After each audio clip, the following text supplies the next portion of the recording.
about and know about, and there's going to be a lot of questions about it. But we will not really know for sure until late tomorrow afternoon or early evening. Front right, Tim. Rick, as you've kind of watched Jalen Williams develop from afar over the last few years and then seen him up close, obviously, in this series, what stands out to you about his game and the way that he's evolved over his few years in the league?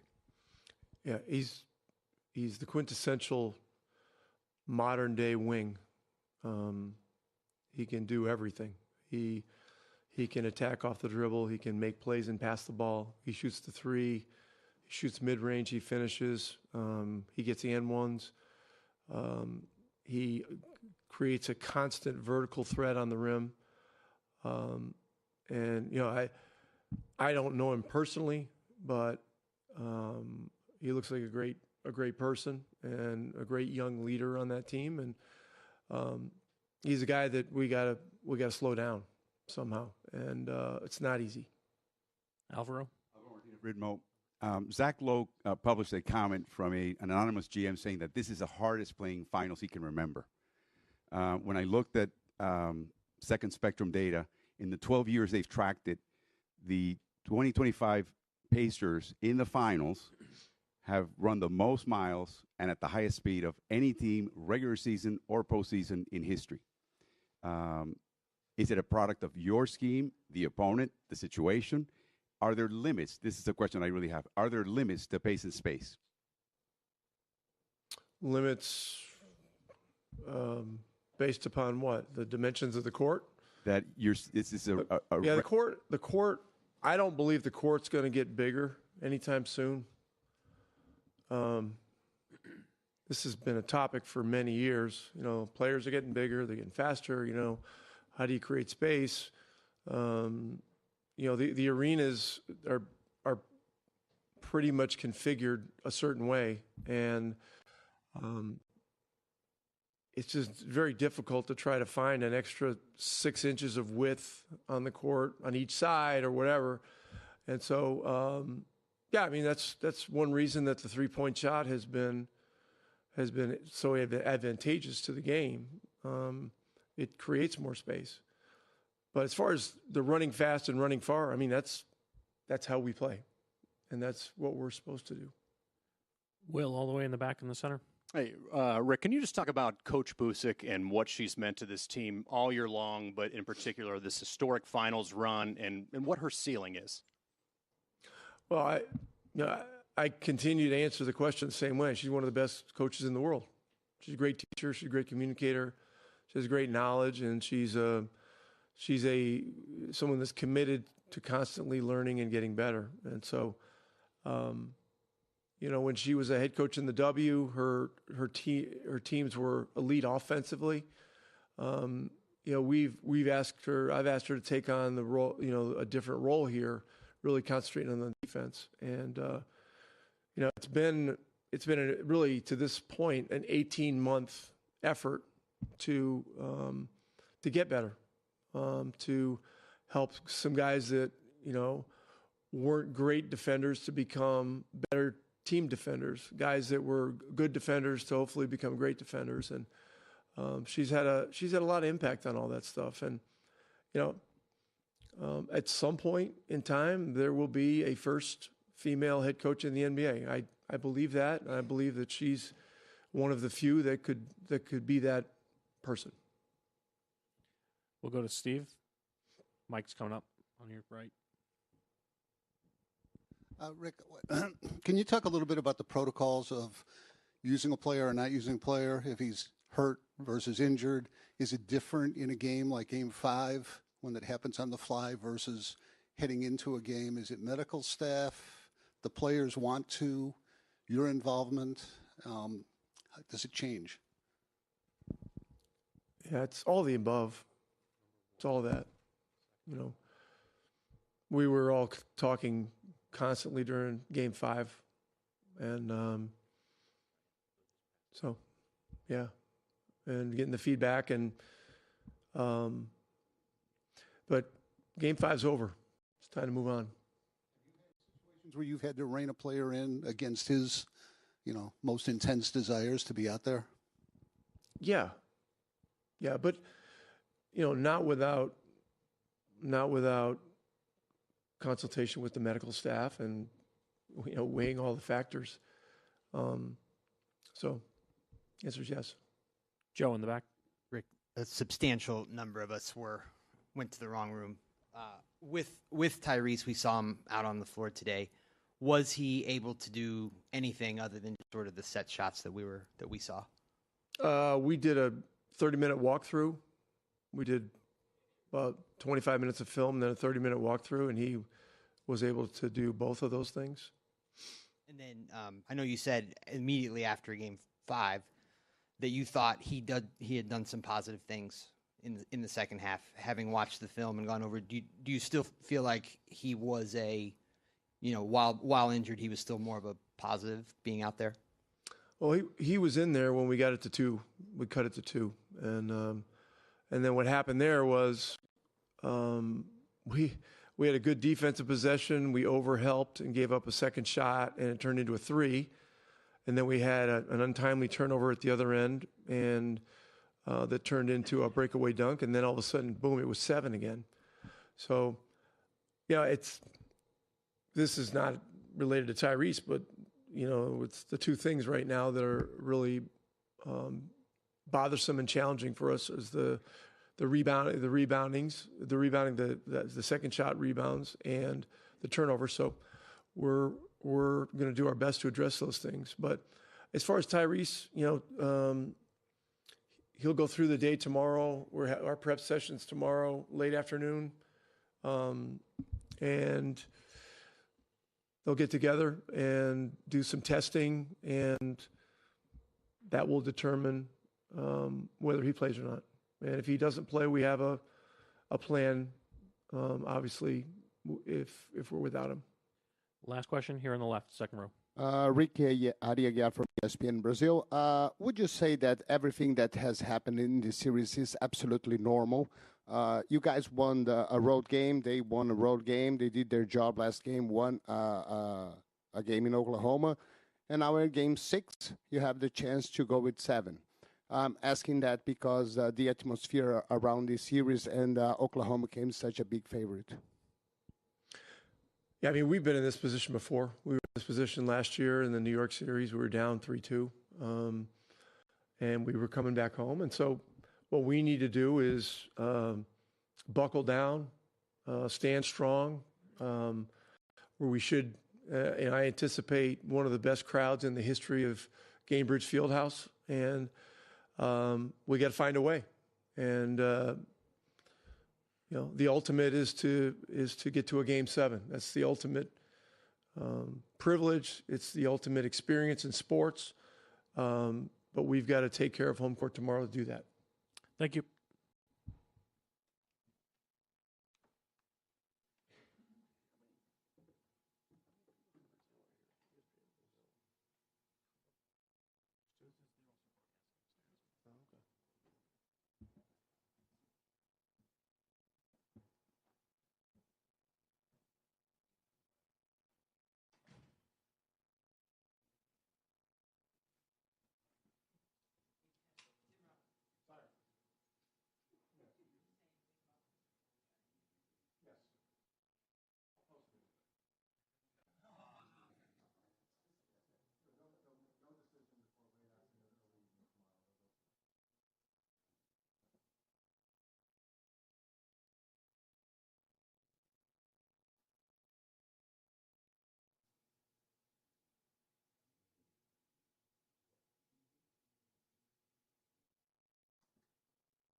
mean, you're asking me, so I think I have to be as smart as I want to be. I have to understand the risks, ask the right questions. But I'm a competitor. I want to play. I'm gonna do everything in my power to play, and that's just what it is. But I mean, I think the answer to that is dependent on who you ask.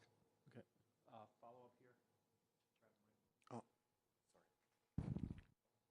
Can you give us an idea of what the treatment is like? Is it like, as I know, as close to 24 hours as you can do? Like, what do you do for a strained calf? What can you do for it?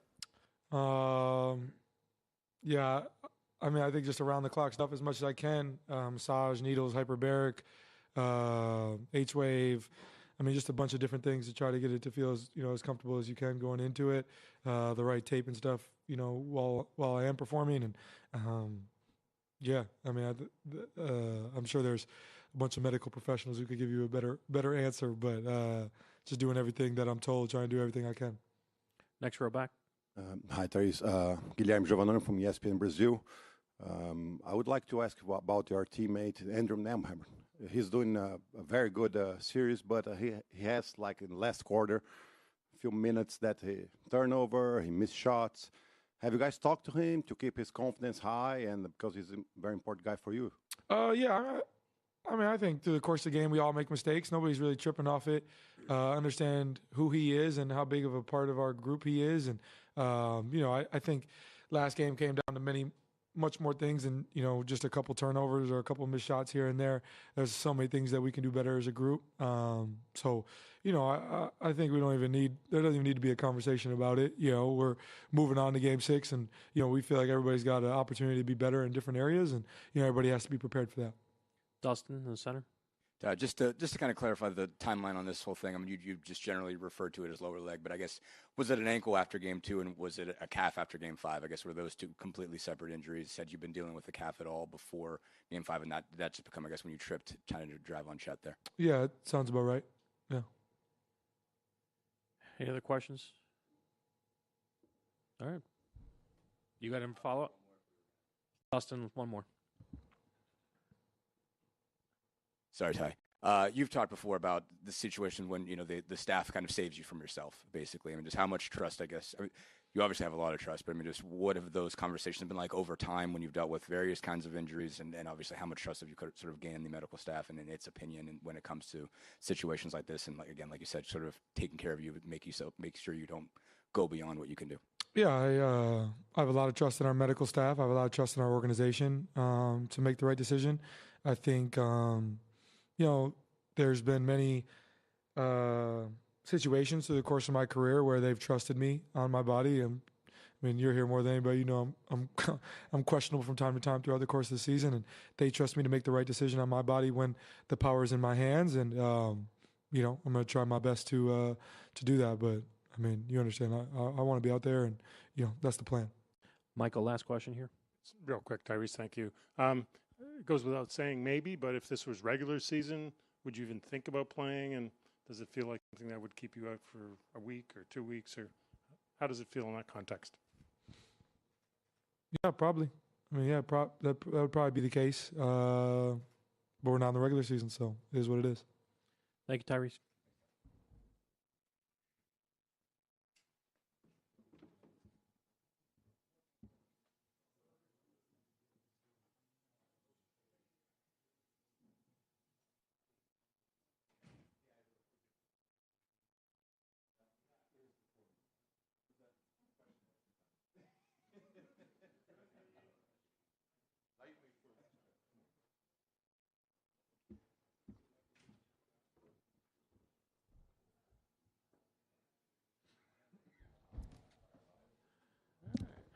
We'll take questions around the room. Tim, right here in the front left.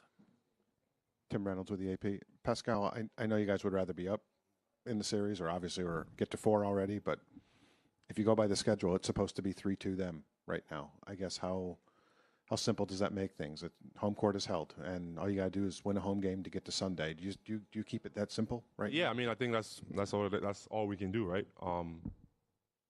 Think about the next game, great opportunity in front of our fans. I'm sure it's going to be, huge moment for our fans, and it's just they're gonna be super excited, and we have a chance at home NBA Finals. Like it's a great opportunity, and that's all it is. Couple of rows back, Jamal. Pascal, TJ McConnell, just kind of what kind of a boost, just in general, this series has he given you guys, and obviously given Tyrese's status, kind of how important is he going to be for tomorrow? Yeah, no, super important. I thought he played well. Just being TJ, doing the things that he does. I think offensively, like he's another person that another ball handler, someone that can get us to our spots, push the pace, and yeah, he played great last game, and he's going to be huge for us, going forward too. Michael. Pascal, Michael Grange from Sportsnet, Toronto. When Tyrese was kind of limited in Game 5, you stepped up, had that huge fourth quarter. You've had some other really big scoring games in this playoff run. Are you prepared? Do you expect to have more burden on you going into Game 6? I mean, I think the way we play, I think it's never been about one person. So I don't really look at it that way. I think obviously, like, Tyrese is a big part of what we do, like, and whether he plays or not, like, I think it's going to be a team thing, like we have to together all step up, and the importance of the game, we just all have to take a step forward, like, and it's going to be down the line. So I don't think any one of us should feel like one person is going to have to do it. It's going to be collective. Any other questions for Pascal? Oh, thank you. Thank you. Oh, I appreciate it.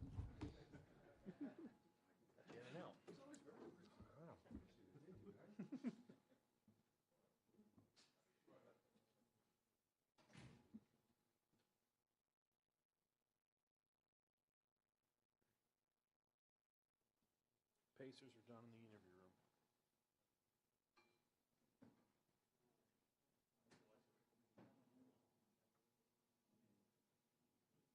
That was quick. I mean, look, there's only one question for what? There's only one question for Tyrese. What else is there to ask?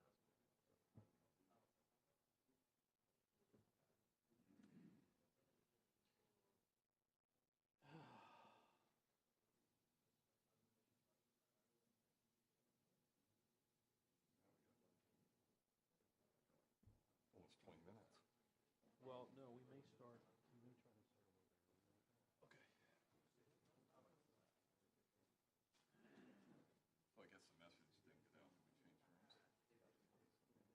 Oh,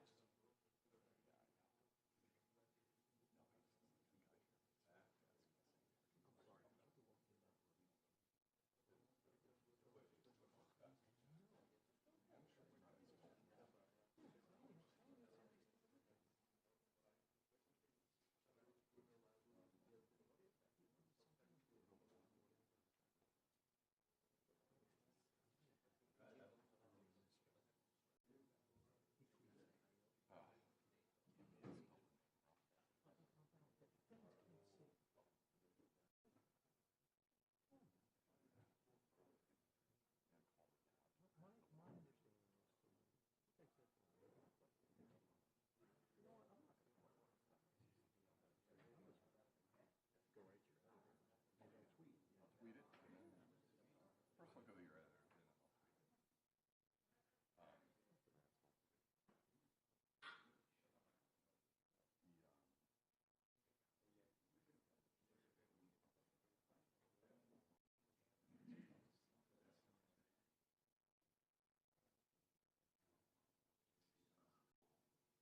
one night. That was it. I was like, that's it. I had Rudy's, and I'm like, food there. That's okay. It's a little bit better here. Yeah. At least I get Chick-fil-A. Yeah, our whole crew came in with like 2 boxes of Chick-fil-A for them.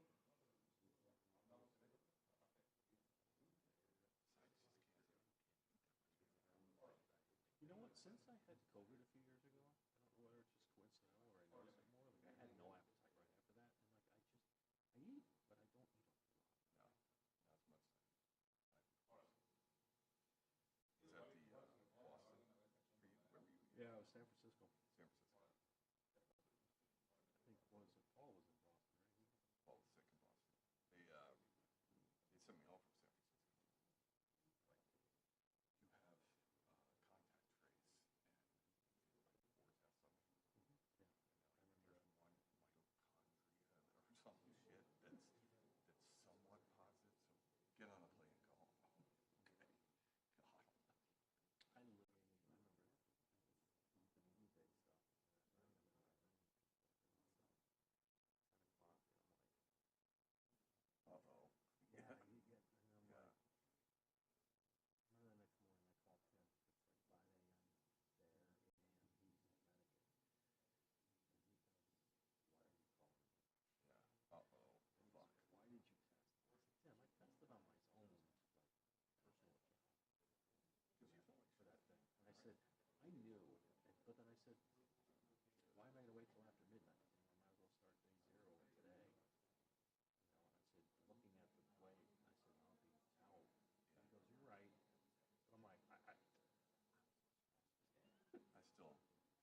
All right, we'll take first question here on the second row on the left.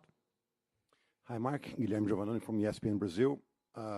You guys have been have some difficulties in passing the ball on the road. You guys have like 13 assists per game in this series, one play here. Is that a thing that you are guys looking forward to improve, to make the ball move a little bit better? Yeah, we have to play better offensively out here to win the game tomorrow. They do a great job at home. They play with a lot of energy. They really pressure. They're up the floor, and we can expect them to bring that tomorrow. And so, we have to play with the requisite force in order to counter that if we want to give ourselves a chance to compete. On the right side, second row. Mark over here, Robert O'Connell, Wall Street Journal. The stat that's been going around a lot this series about no NBA leading scorer winning the championship since 2000. If you take like a zoomed out view, does that tell you anything about the way the sport has evolved over the first part of this century? And what's it say about Shea being in a position potentially to buck that trend? I don't know. I have a hard time with like the trends and analyzing those. I'm not the most equipped person to do that. We're dialed in on Game 6, to be honest with you. But yeah, Shea's incredible. He's a great teammate, great player. But we're focused on Game 6. Nick in the back. Mark, for years now, you guys have tried to take a really tactful approach to situations where the opposing team either doesn't have one of their top guys or, maybe one of those guys is limited. What do you draw on maybe from past experiences going into this game where Haliburton's status is kind of unclear? Haliburton's a great player. One thing we know is you don't underestimate great players. So in the case that he plays, we're expecting his best punch. Indiana's a great team. We don't underestimate great teams. So in either case, whether he plays or not, we're expecting Indiana's best punch, especially at home. And so we'll be prepared for the best punch from both him and the team. Back left. Mark, you've talked about uncommon maturity all year with this team. In what ways has Kaysen showed you that uncommon maturity in this series leading up to Game 5? Yeah, he's the man. I thought he did a good job in his minutes in the first couple games. I didn't think he shot the ball well, obviously, so that can be loud, but it had the desired effect in terms of playing him the way we did on transition defense and on perimeter point of attack. And despite the shooting, and he was in the starting lineup, we moved him out of the starting lineup, he just comes out with great confidence in Game 5 and steps into those shots and makes big plays, and was also incredibly impactful defensively, which is critical against this team. So we're going to need him again tomorrow. We're going to need everybody. Standing in the back left.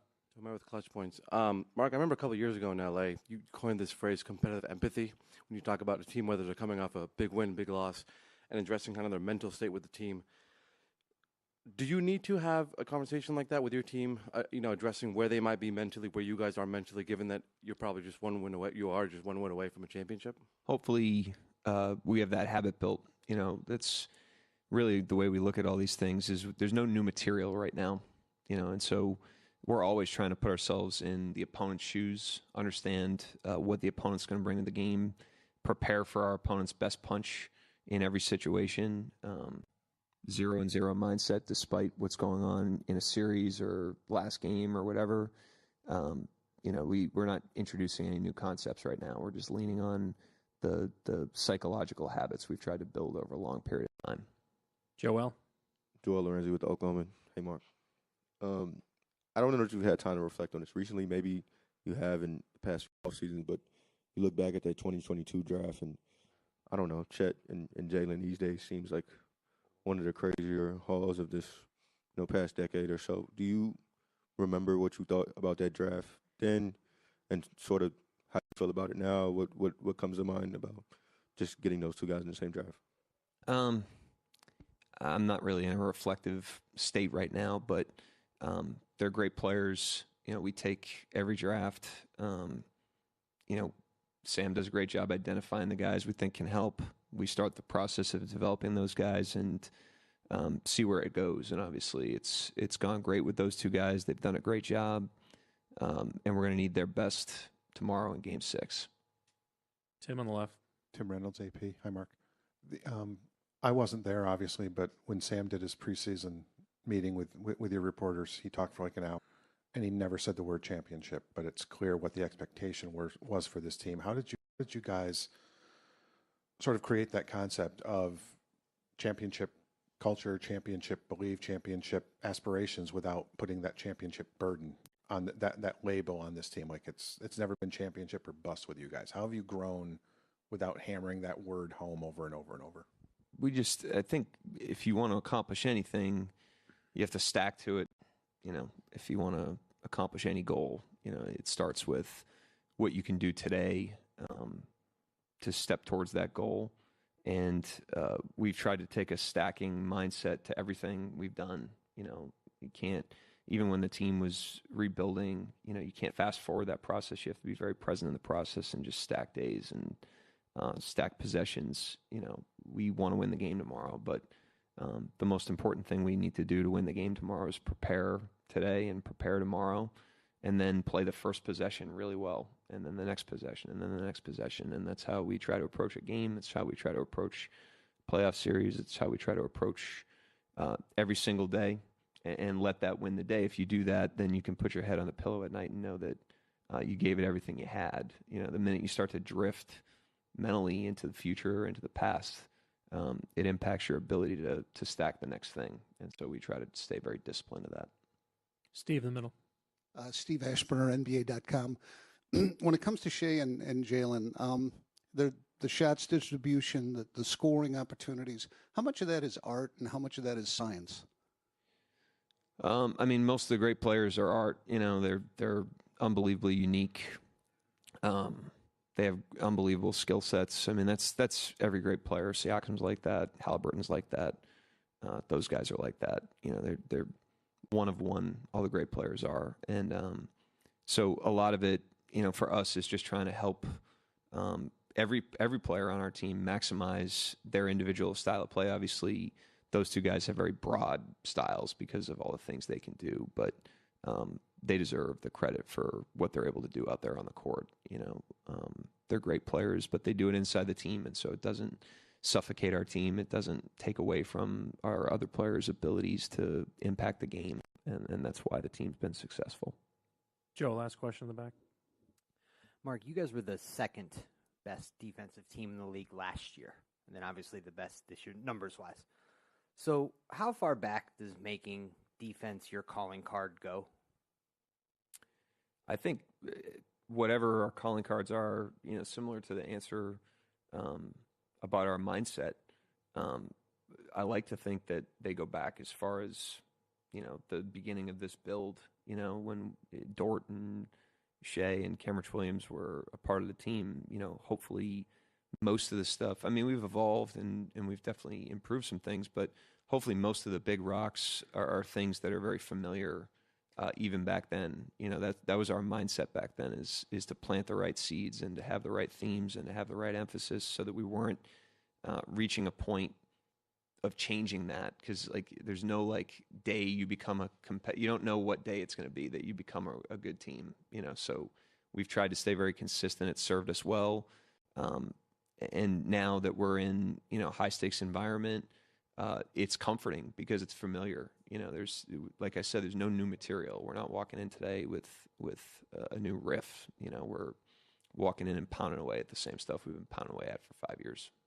Thank you, Coach. Yep, thanks. Thank you, Mr. Broussard. Thank you, Matt.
Michael, first question right here.